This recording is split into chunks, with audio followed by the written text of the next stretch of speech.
Hey there, it's Tom Ryan, founder and CEO of ICR. Before we get into the next episode, I wanted to ask that you subscribe to the show.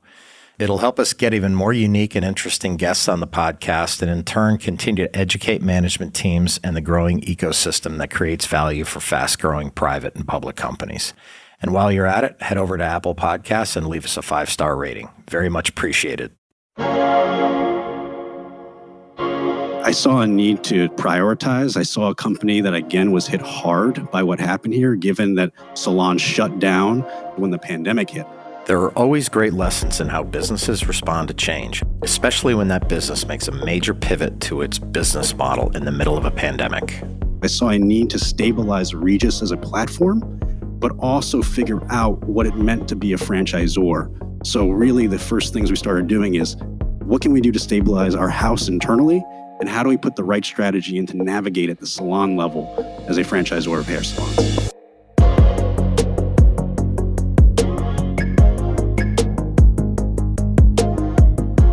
Being a public company can be hard. Small missteps can have outsized consequences. I'm Tom Ryan, founder and CEO of ICR, and over the last 20 years, we've helped thousands of companies understand and navigate the stock market and the media. We'll demystify these and other increasingly complex stakeholder groups so you can focus on what you do best, building your company, and unlocking your true potential. This is Welcome to the Arena. When you operate as a public company, doing anything major is a challenge and needs to be communicated to shareholders and all stakeholders, especially when that's moving to a fully franchised model. Not easy. There are challenges and misconceptions, but today's guest has come through all of that with flying colors. I'm joined by Matthew Doctor, President, CEO, and a board member of Regis Corporation, which trades under the symbol RGS. Matt joined Regis Corporation in February of 2021 as Chief Strategy Officer before becoming President in 2022.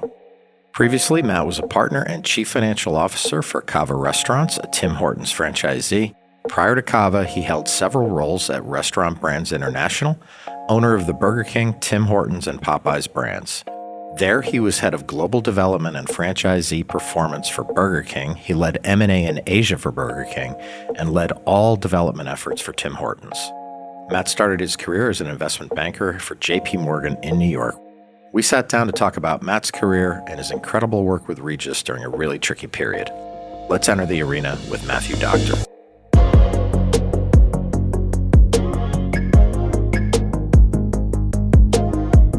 Regis is a 100-year-old company, turned 100 last year in 2022. And we are a franchisor of hair salon brands, 5,400 locations. We have the largest global network of hair salon brands in the world. If you haven't heard of Regis, you've probably heard of some of our brands. We operate primarily under 5 large banners. The largest and probably most aware is Supercuts, which we have 2,200 of them.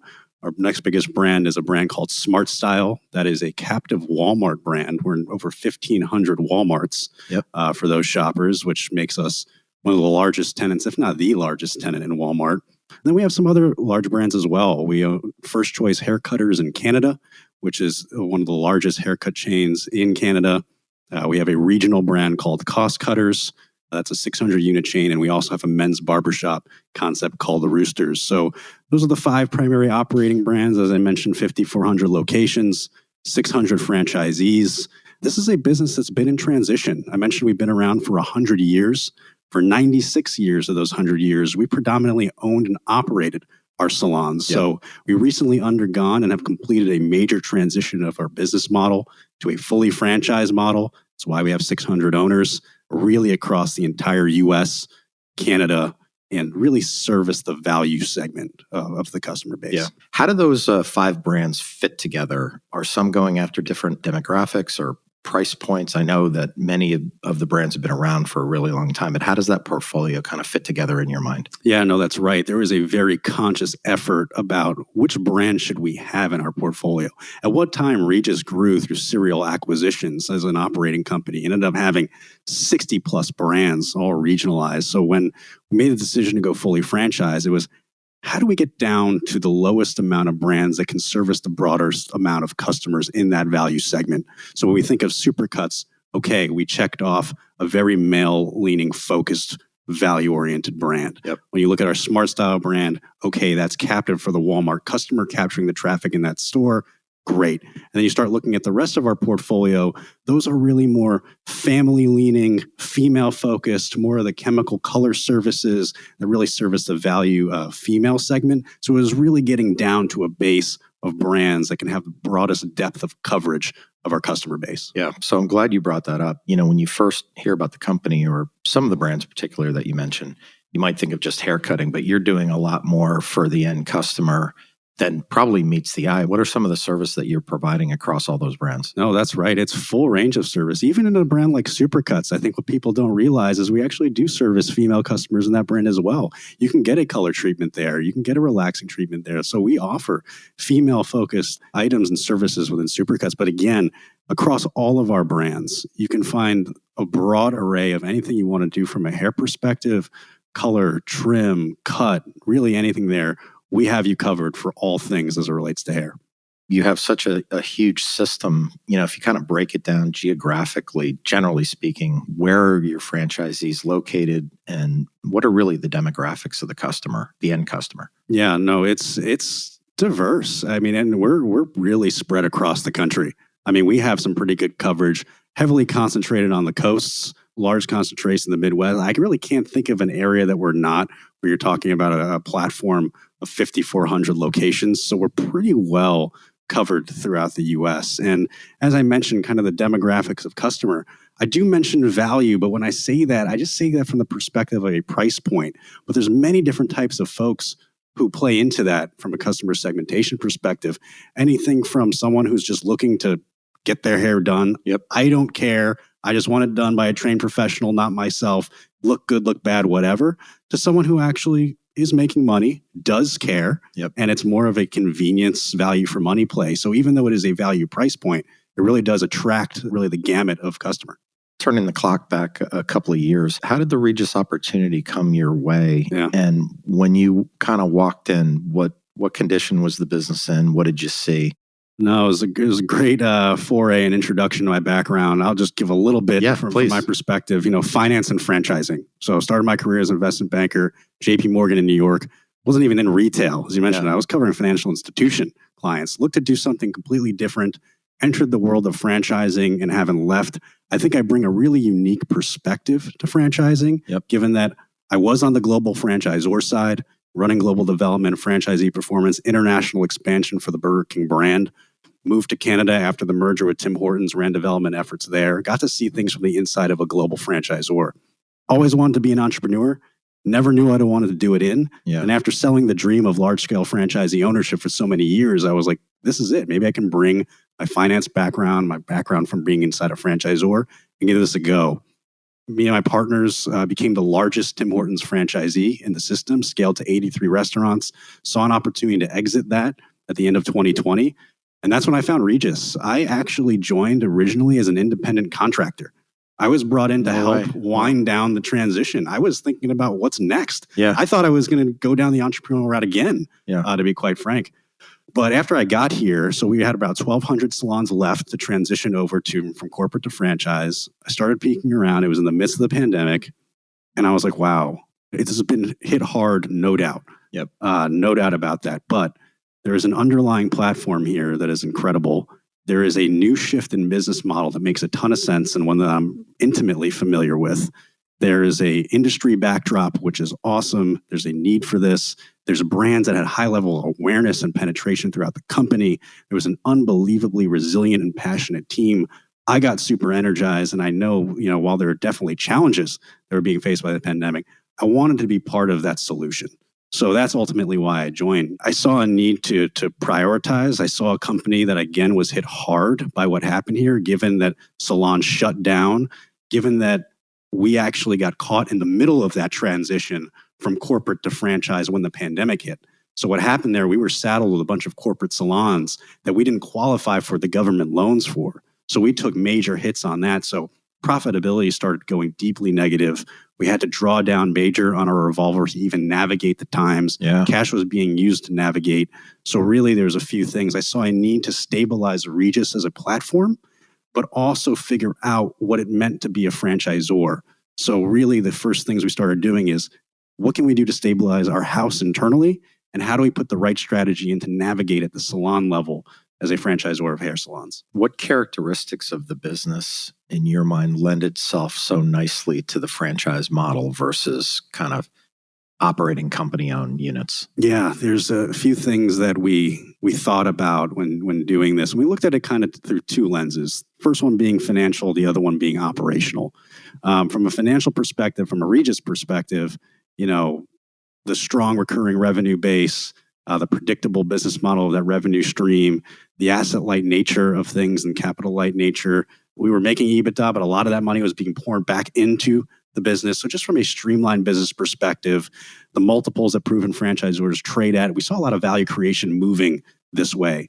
From a unit economics perspective, it works to be a franchise model. So that was attractive for people who want to play this from a franchisee side, but also from an operational front. We looked at it through, this is a high-touch business. Yeah. And we know the benefits of what happens when you have franchisees stewarding high-touch businesses. And there's a level of ownership, legitimately and actually operationally, that comes along with having these in the hands of localized independent business owners. And that's what we wanted to bring to the table from an operational perspective, given that there's nothing more high-touch than this.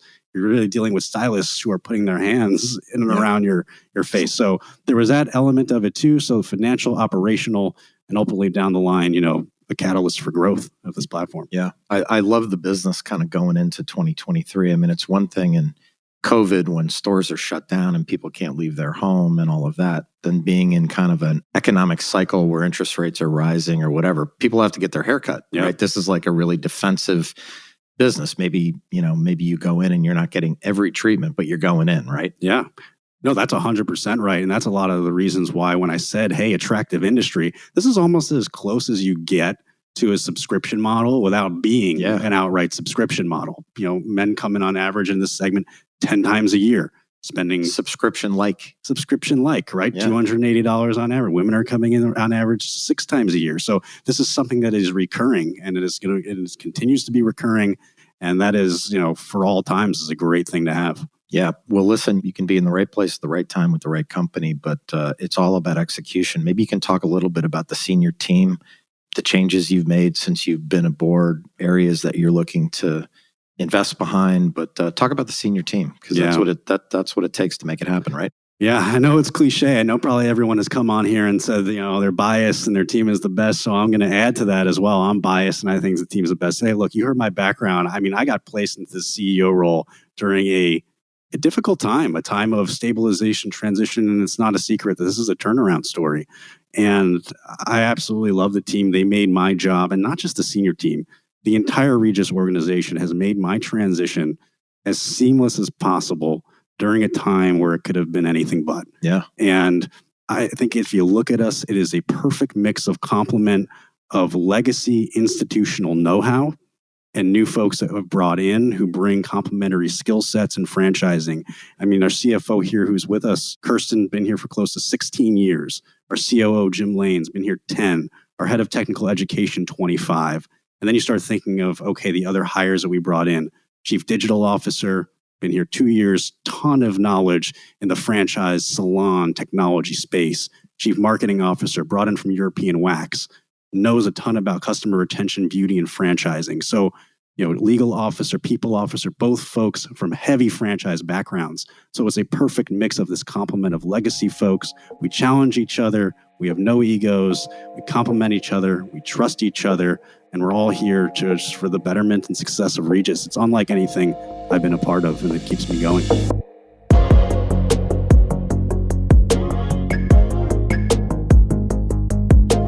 Regis has a lot of levers at their disposal to increase profitability over the next 5 years. I asked Matt what their strategy was for figuring out what to go after first.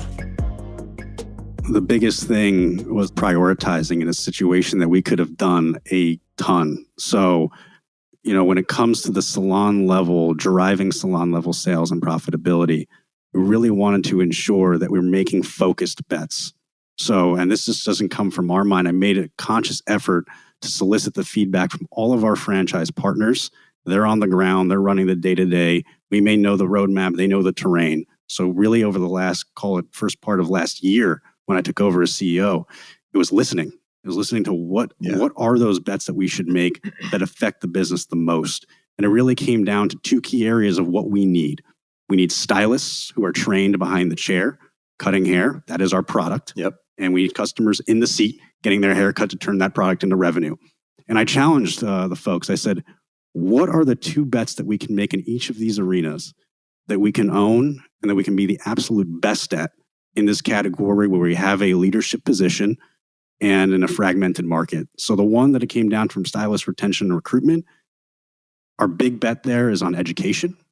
And what I mean by that is we can be the largest educational in-person platform in the industry, between trainers who are going in salon, complemented by digital technology to be able to complement that. We know stylists want this. It is a key consideration coming out of beauty school for people who want this. They're looking for this to start their careers. People who are continuing their careers look for this. And oh, by the way, this forms the basis of our employer value proposition. When you talk about investing in people, this is our way of doing it in this industry. And hey, this actually happens to really matter to consumers as well. Yeah. The two things consumers care about the most is I get a consistent quality haircut and my stylist is perceived to be trained. So this has many threads beyond just driving the recruiting retention story. This also is a marketing story for consumers as well. So that's a big piece on the recruiting and retention front for stylists. Yep. The other one I want to be best at was on the consumer traffic front, retention. We have an unbelievable ability to engage with customers at a scale unlike anyone else. So we're starting to really invest in performance marketing, lifecycle marketing, CRM, loyalty to bring a brand level of loyalty to our brands that I think we can own in a way in this industry beyond. Yeah, like in a mom and pop industry, you just have a chance to separate yourself so far from average proprietor that's doing it, which is super exciting. And listen, Matt, you touched on this before, like every company is becoming or will be a tech company at some point in the future, right? And I have to think that not only for the benefit of the customers and the stylists, there's technology initiatives, but also just for the franchisees and just supporting them in their efforts to, do a great job every day when they wake up and go into work, right? Yeah, that's 100%. So technology adoption, especially in this space, has come a long way through the pandemic. This was historically walk in, check in. It wasn't as big. People have to walk in traffic, put your name up. But like now through COVID has really forced the adoption of this and so on. So, having the right technology solution can do a number of things. One, create that frictionless experience of getting into a queue and in a salon and doing that in a differentiated way from our competitors. Being able to enable what I talked about from a marketing customer retention perspective, that having that right technology is be able to us to reach out to and continue the engagement with our customers before, during, and after visit, which is so crucial and something we're barely even scratching the surface with. And oh, by the way, just better living through data can make better decisions. And so this is absolutely coming in a big initiative for us over the course of the next year. When you think about the next few years, maybe talk about some of the financial goals you have for the business and what are the KPIs like in your mind that are the most important that you guys pay attention to every day? Yeah, well, the first one, a big question. Maybe isn't the most sexy one, but it's real. I mean, so we just refinanced a credit facility. Yep. It was coming due in March of 23. It's huge. We got that runway to go to August of 2025, which is a big deal for us last year. Hey, how about staying in compliant on that? So again, I mean, it's a big deal. But the rest is going to relate, again, coming back to, and this is the beauty, coming back to those major initiatives that drive stylist recruiting retention and drive customer traffic. Those are the things that we're going to look at. We're going to monitor things like average hours worked per salon per day as a proxy for stylist recruitment and retention. Yep. We're going to look at 90-day customer retention as a product for traffic and loyalty there. And in turn, that should drive franchisee and salon level sales, drive franchisee profitability, in turn drives Regis sales and Regis profitability. So those are the things that we're going to keep a keen eye on to ensure that we're moving the leading indicators versus the lagging. You obviously have a lot on your plate in terms of different initiatives. Are there a lot of CapEx that you need to kind of get this stuff done, whether it's technology or in other areas, training, marketing? What kind of investments do you think you need to get to the end goal? Yeah, it's actually not so much having to go above and beyond from a CapEx perspective, but really just a streamlining and getting smarter on how we spend our G&A. So really positioning the organization to deliver on the educational promise and value proposition, utilizing the ad funds we have in a more optimized way to invest in those more performance marketing efforts, lifecycle marketing, education events. So it's not so much to have to go above and beyond and using our capital to do that. It's more just been an allocation strategy of our expenses to really match our KPIs. You have a huge footprint as it is with over 5,000 units. When you think about growing salons in the future, have you guys talked publicly about kind of the total addressable market or anything like that? How do you think about adding salons in the future, or maybe other brands? Obviously, that's the goal. We want to get back onto that path of net salon growth. First things first, let's focus on getting the business back on track, because the one thing that's going to spur that net salon growth is the right unit economic at the franchisee level. And given what this business has been through, given the transition, we are still in the midst of everything that I'm talking about is used to optimize the economics of those four walls for the salon. So that's where our focus is going to be placed for the next year or so. And then the conversation gets a lot easier. But from that standpoint, absolutely, we think we have ability to not only grow the brands that we have. That was another benefit of going to the franchise model. We now have 600 independent local operators who can help spur that growth with us in our current brands. But you had mentioned, hey, are there other brands or ancillary things out there as well? And that's what gets me really excited when we think about what's the catalyst for the future. Absolutely. This is a platform that can be used and scaled for ancillary services, diversification of portfolio and services. And oh, by the way, new products by way of kind of brands that we have. We're heavily concentrated in the value space. There's no reason why we don't have the credibility and wherewithal to bring something into mid to high end markets that will actually go a long way to spur that growth as well. I would have to imagine if you get that right, you have the ability to allocate capital for shareholders through M&A and other things. And there's a lot of CEOs who've maybe spent their career in franchising and all of that, but having the banker experience, you kind of get the value creation piece of it, which is so critical. And I have to think you're seeing something well into the future that could be substantially larger than it is today, right? Absolutely. I'm not trying to lose sight of what's in front of us, but that being said, that stuff does excite me. That stuff has a ton of potential for value creation. It is in our minds. It's in the back of my mind for sure. And it'll be a fun day when we get there. Yeah, for sure. Are there common mistakes that companies make when they're franchisors that just kind of screw everything up? Like they just kind of, you look at it and you're like, why are they doing this? What are some common mistakes that you've been able to stay away from that you see others make, regardless of the industry that they're franchising in? Yeah, it comes down to putting the franchisor first above all else is a mistake. Doing things strictly for our sake, for Regis's sake, for any franchisor's sake, that's a mistake. It always starts, and I'm sure you've heard this before. I know you heard it, but it's cliche, but it's true. It always starts with looking out what is best for the franchisee from all aspects. I've seen mistakes in trying to be too aggressive on certain contracts, being too aggressive to holding people to think. Having been a franchisee, experiencing on the other side, it's one thing that, that was a lesson that you don't get. Like now I get it, right? I was able to see, okay, if I'm looking at a franchisee's profit margins and their labor for the month and it spiked up, I realized that could really be due to someone called out because their son or daughters, like there's a really real things that effectuate those things. And we have to be empathetic that franchisees are not trying to do anything to the detriment of the franchisor. They're just trying to survive and make money and maximize their business. And have a nice life. So anything they do shouldn't be perceived as like they're going against us. They're doing it for a reason that's usually to maximize their business. So we need to listen to that. And we're not perfect at it. Yeah. We're in transition, but putting the franchisee first and ensuring we're doing what we can to optimize their business and keep that at the forefront of our minds is the biggest thing that I'm trying to bring and keep there and avoid the other mistakes. Yeah, and and by the way, not easy. Matt, when you sit down with shareholders or potential shareholders, even more importantly, I've been in a million meetings with companies where the guy on the other side of the table or the woman on the other side of the table is really quiet. And I always think that means they're either really smart or they don't get it at all. But when you sit down with a shareholder and you kind of feel like they don't understand the value in the business, what do you think they miss about Regis? Yeah, it's clear that so much has happened. Yeah. And it's about packaging all that together and what that means. If you look at the headlines that have come out for us, transition to fully franchised business model, okay. Probably revenue going down, right? Revenue growing up. Yeah, exactly. So that transition. G&A guidance seems to come out a bunch. Wait, they had a proprietary POS system? Now they don't? Wait, they sold this tech business. Credit facility is coming due. They just got it done. They just turned a corner. Yes, you do a screen.